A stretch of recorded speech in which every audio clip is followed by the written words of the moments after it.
Olá, estimados irmãos e irmãs, que a paz e a alegria do Senhor ressuscitado esteja em vossos corações. Sejam todos muito bem-vindos. Que alegria estarmos juntos em torno da Palavra de Deus, permitindo que ela possa então conduzir a nossa vida, mudando e transformando a nossa história. Chegamos então à sexta-feira, dentro da 32ª semana do Tempo Comum. Nesse dia 17 de novembro de 2017, celebramos hoje, em comunhão com toda a Igreja, a memória de Santa Isabel de Hungria. Ela que foi então uma grande religiosa e que deixou-se iluminar pela Palavra de Deus. Vamos também nós tomar o Evangelho proposto para essa liturgia de hoje, capítulo 17 do Evangelho de São Lucas, versículos de 26 a 37, que vai nos narrar o seguinte. Naquele tempo, disse Jesus a seus discípulos, como aconteceu nos dias de Noé, assim também acontecerá nos dias do Filho do Homem. Comiam, bebiam, homens e mulheres casavam-se, até o dia que Noé entrou na arca. Então chegou o dilúvio e fez morrer todos. Acontecerá como nos dias de Ló. Comiam e bebiam, compravam e vendiam, plantavam e construíam. Mas no dia em que Ló saiu de Sodoma, Deus fez chover fogo e enxofre do céu e fez morrer todos. O mesmo acontecerá no dia em que se manifestar o Filho do Homem.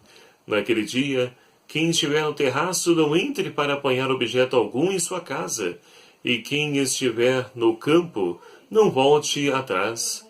Lembrai-vos da mulher de Ló.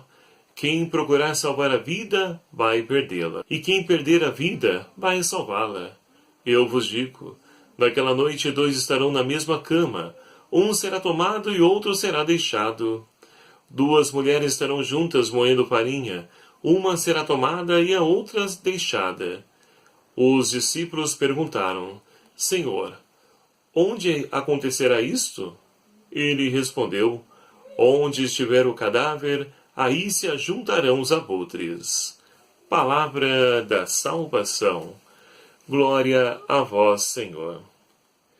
Caríssimos irmãos e irmãs, a liturgia desta sexta-feira, dentro aí da 32ª semana do Tempo Comum, quer nos ajudar então a nos preparar para a vinda gloriosa do Senhor.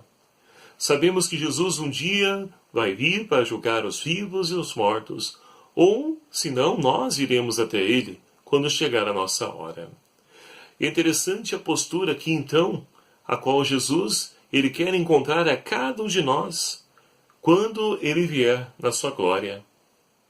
Ele quer então ali nos se deparar com os discípulos que estejam empenhados, comprometidos no projeto, no anúncio do Reino de Deus. Porque não podemos perder tempo diante das seduções que o mundo nos apresenta. São tantas coisas que nos tiram o foco, que nos fazem então nos afastar daquela que é a nossa meta, o nosso objetivo. E nós não podemos então cair nessas ciladas. É preciso estar atento em constante vigília. Mas como deve ser essa nossa vigília? Vivendo aquilo que Jesus deixou para nós como mandamento, como legado. O amor. O amor em toda a sua plenitude. A carta aos Romanos, ela então nos fala que o amor é o perfeito cumprimento da lei. Então aquele que vive o amor, ele cumpre a lei, cumpre os mandamentos.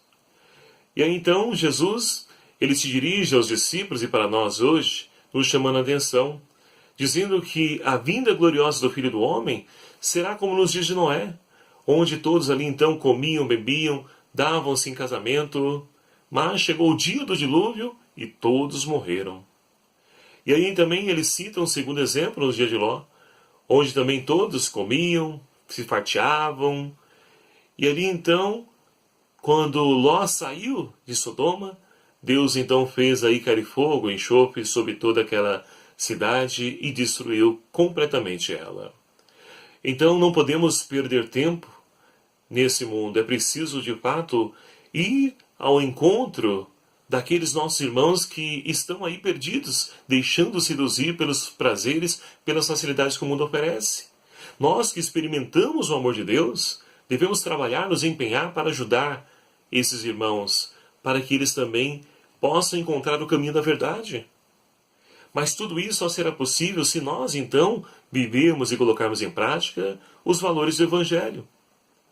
A primeira leitura de hoje do livro da Sabedoria, lá no capítulo 13, versículos de 1 a 9. O autor, que é então um judeu, que vive um período então difícil na vida do povo judeu, onde então o povo está deixando-se seduzir pela sabedoria dos gregos, pela aquela era linda, onde então surgem os filósofos. A filosofia tem então seduzido a muitos, tem encantado a muitos. E é por isso então que o autor vai dizer nessa primeira leitura de hoje: ora, vocês então contemplam as criaturas e deixam o Criador de lado?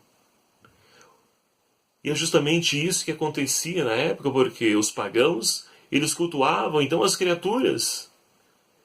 E o autor chama a atenção para o seu povo e também para os pagãos. Ora, quem criou todas essas coisas que vocês então aí acham bonitos, esplendorosas, não é maior do que as criaturas?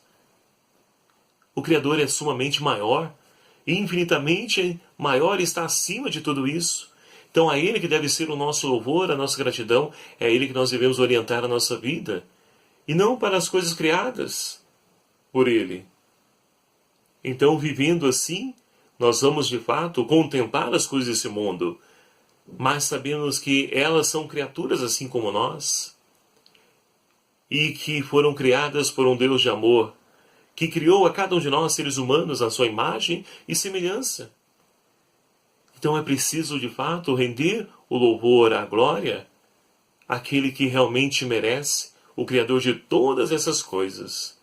E quantas pessoas no dia de hoje também têm levado o seu louvor às coisas materiais desse mundo, às coisas criadas. Então, meus queridos amados irmãos, não podemos deixar que a idolatria, ela adentre a nossa vida, nossas famílias, e muito menos as nossas comunidades. É preciso elevar o nosso louvor àquele que é o consumador de tudo isso, o Criador de todas as coisas. A Deus, Deus Pai Criador. É Ele o nosso louvor, é a Ele a nossa gratidão. E o salmista de hoje, então, nos convida a podermos, então, proclamar não somente os céus, mas também a nossa vida, o louvor merecido, a glória merecida ao Senhor. Os céus proclamam a glória do Senhor, e assim também deve ser a nossa vida. Proclamar as maravilhas deste Deus que criou, gerou todas as coisas para que elas pudessem estar a nosso serviço. E toda a criação está aí. Deus então entregou na figura de Adão, nosso primeiro pai no paraíso, todas as suas criaturas, para que ele pudesse então dominá-las. Mas não explorar, não devastar, é o que nós temos então visto hoje. Não é à toa que nós teremos então um sínodo sobre a Amazônia. É para que nós possamos então ali, de fato, preservar, lançar o nosso olhar para a importância que tem a Amazônia, não somente para o Brasil, mas principalmente para o planeta Terra, porque a Amazônia é tida como o pulmão do mundo. Então não é à toa que um sínodo irá refletir sobre essa realidade.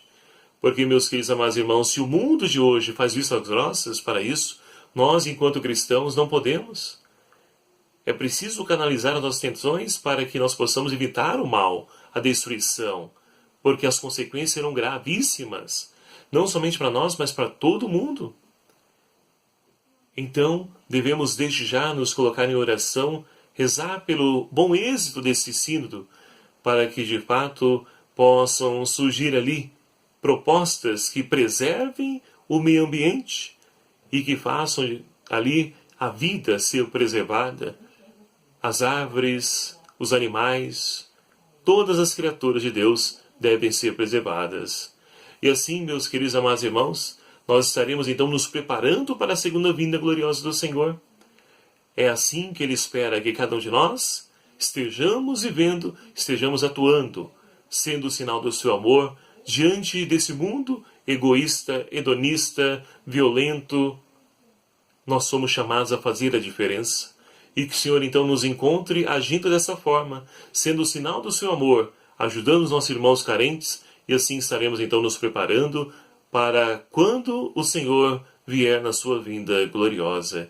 Que Ele nos encontre então trabalhando, esforçando, edificando, construindo o reino de Deus que já está no meio de nós. Que Maria Santíssima nos ajude nessa nossa caminhada, para que nós alcançamos então o convívio dos santos ao seu lado, para que assim possamos render a glória devida ao nosso Deus de amor, de bondade e misericórdia. Louvado seja o nome do nosso Senhor Jesus Cristo, para sempre seja louvado. Muito obrigado a você, meu querido amado irmão. Já passamos de 600 inscritos nesse canal. Que bênção. Não é mérito meu. A Deus toda a honra, toda a glória. Nós somos apenas instrumentos, canais da graça do Senhor, né? E deixando-se usar por Ele. E que bom que você então tem nos prestigiado, nos ajudado, tem divulgado também esse canal. Você que não se inscreveu ainda, clique aqui em inscrever-se. Vamos crescer cada vez mais, anunciando, levando o Evangelho da vida aos corações dos nossos irmãos. O Senhor esteja convosco. Ele está no meio de nós. Que por intercessão de Santa Isabel de Hungria, abençoe-os Deus Todo-Poderoso, o Pai, o Filho e o Espírito Santo. Amém. Um abraço a cada um de vocês. Muito obrigado e até o próximo vídeo, o Senhor assim nos permitir.